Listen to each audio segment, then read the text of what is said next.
Hey folks, so alcohol withdrawal.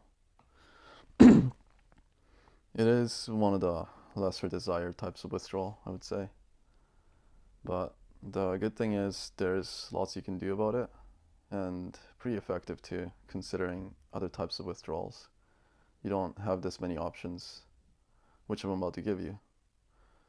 The downside is alcohol withdrawal is one of the most dangerous withdrawal out there. Yeah, this applies to hangovers too. I believe hangover is just an acute alcohol withdrawal. I get it if you're not ready to stop drinking this very day. Depending on how long you've been drinking, cold turkey isn't the way to go. You want to taper, right?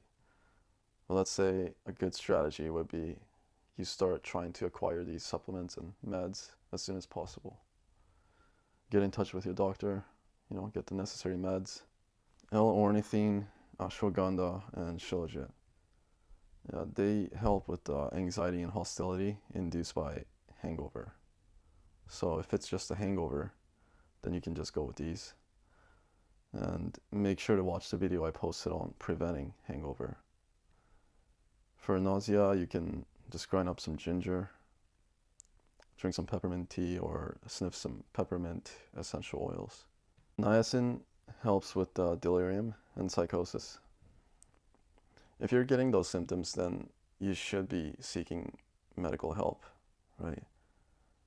Niacin is vitamin B3. Make sure it's not a time release. And yeah, if you drink frequently, you should be acquiring most of the supplements I listed here, okay? But let's say if you can only get like a couple, then make sure niacin's one of them, especially if you've been continuously drinking for like over a week or like a month, right? Niacin can help with like one of the nasty terminal symptoms.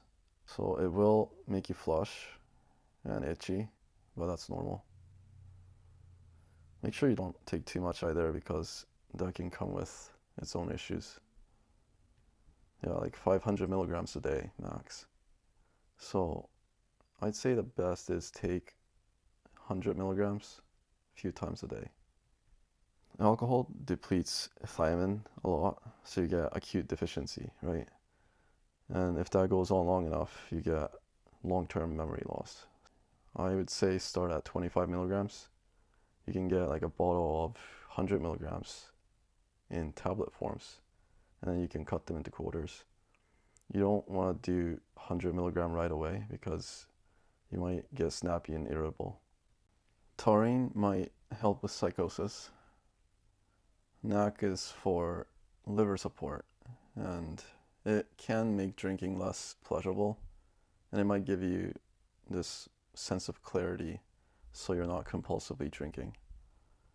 Uh, Zinc, don't exceed 15 milligrams on its own. Magnesium is especially great while you're tapering, so preferably 50 milligrams like a few times a day. The medications, you preferably start them after tapering. So let's say you safely got down to 3 drinks per day and you're ready to jump, then you can get these prescribed or just have them on hand by the time you're ready to jump. If you take them while you're tapering, then that can create more problems later on. So preferably avoid that. Memantine is the least problematic one in this list, and I've combined it with benzos or gabapentinoids before. And yeah, not saying that you should, but it's just in the name of harm reduction. GABA downregulation and glutamate upregulation would look like anxiety and shaking, possibly hallucination. So this could be addressed with the medications I listed earlier in the previous slide. 5-HT2A upregulation, so it's serotonin 2A receptor, would look like hallucination, delirium, and psychosis. Niacin might address that.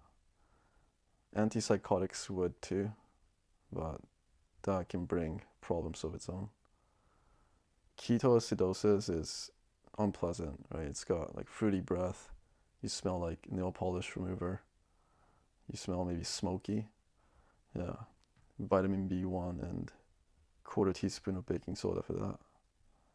Hypoglycemia. It doesn't always happen, but you can just do like slow reintroduction of carbs. Certain meds like trazodone, zopiclone, Seroquel, um, olanzapine, yeah, antipsychotics, right, and maybe cyproheptadine. They can increase relapse rate if you use them as sleep meds. Yeah, I'll make a video on alcohol craving, get deeper into that another time. I think that's it, guys. You can leave some comments or questions. See you next time.